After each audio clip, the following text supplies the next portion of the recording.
What's up, everybody? Welcome back. Doc May Die Podcast, episode 14. So, last time I had a solo podcast, I talked about stress and some ways we could fight stress, right? And I mentioned that meditation was one of them, but I want to get into other aspects of meditation. That's going to be the focus of tonight's podcast. What can meditation do in addition to relieving stress? So, tonight's podcast, before we begin, I want to kind of share my personal experience with meditation. I've been doing it for about 7-8 years now. So I'm definitely not an expert by any means, but I'm also definitely not a novice either. I do have some experience with it. So my experience with meditation, typically you're sitting in a quiet room, earphones on, meditating, eyes closed, 10 minutes, 15 minutes, 20 minutes, sometimes even up to an hour. I've never gone that long, but not all that uncommon to go that long. Now, many people get this wrong about meditation. They think that meditating is about thinking about nothing, which in fact, that's not really true. What the point of meditation is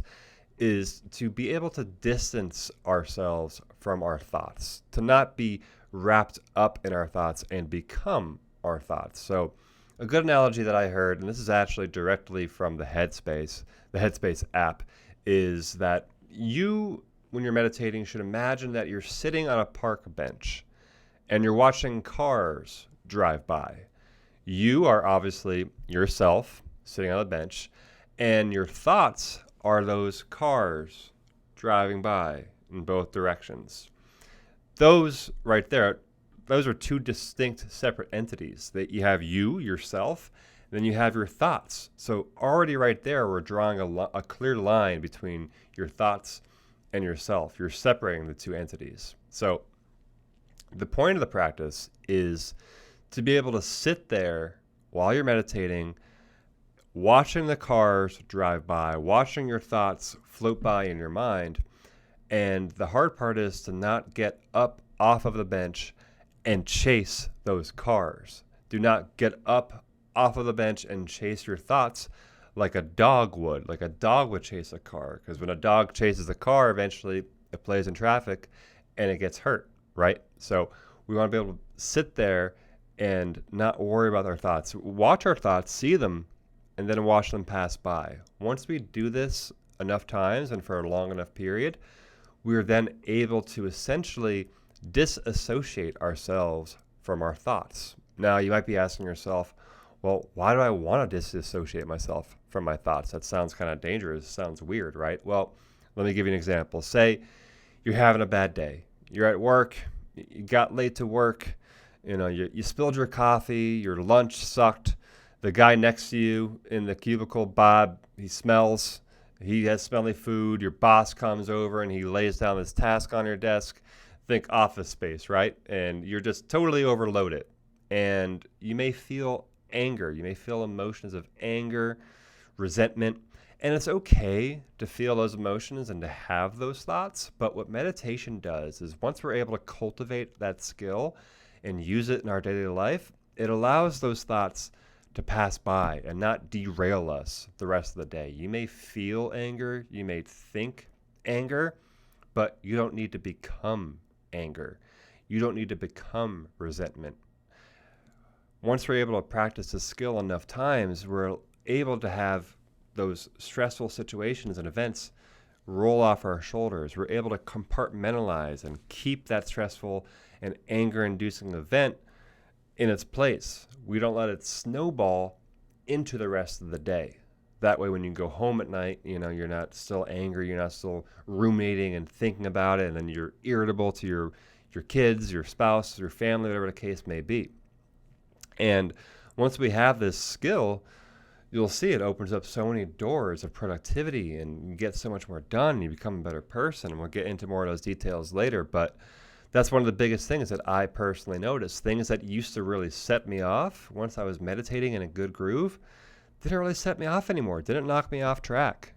Something would happen. I'd be in a group of people. I was, say I was in college at the time, chiropractic college, and something would happen and the whole entire class would be in an uproar and me, I'd be fine. Kind of just smooth sailing from now on once we're able to practice this skill and really cultivate it and use it into our lives. So that being said, let's get into the top 5 science-based reasons and science-backed reasons why meditation is a good idea. So first and foremost, meditation has been proven to reduce anxiety and depression. So a 2019 study out of the American Psychological Association showed that meditating for just 8 weeks using that Headspace app that I mentioned earlier can reduce anxiety by 31% and depression by 46%.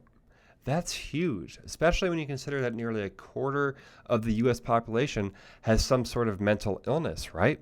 Now, I highly suggest we normalize meditation to use as a first step conservative approach to treating these mental illnesses. Not to say that medications and therapy aren't needed sometimes and very useful, but you always want to take a conservative approach first. And if we can make meditation normalize and have more avenues and speak more about it and integrate it into our daily lives, then hopefully we can help prevent this mental health epidemic from getting worse and worse, because it's getting worse every year.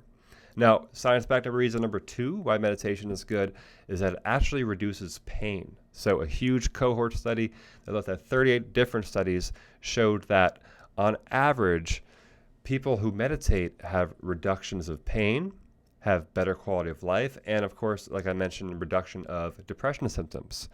Another study looked at over 3,500 different participants, once again found that those who meditated had less levels of pain. Now, meditators and non-meditators alike, they still have the same sources of pain, but what meditation allows you to do, as I mentioned earlier, is to disassociate ourselves from our thoughts and distance ourselves. So when we get those signals after meditating for a while, when we get those pain signals, we're able to separate ourselves from that. Not to say that you won't have pain anymore, but the pain will be sensed at a much lesser degree. The sensation of pain will be less intense. And that's because that old saying of, oh, it's all in your head. Well, it's actually true. All pain is in your head, because pain is just your brain's interpretation of a signal from the body. So to say it's all in your head is actually accurate, but everything is in your head.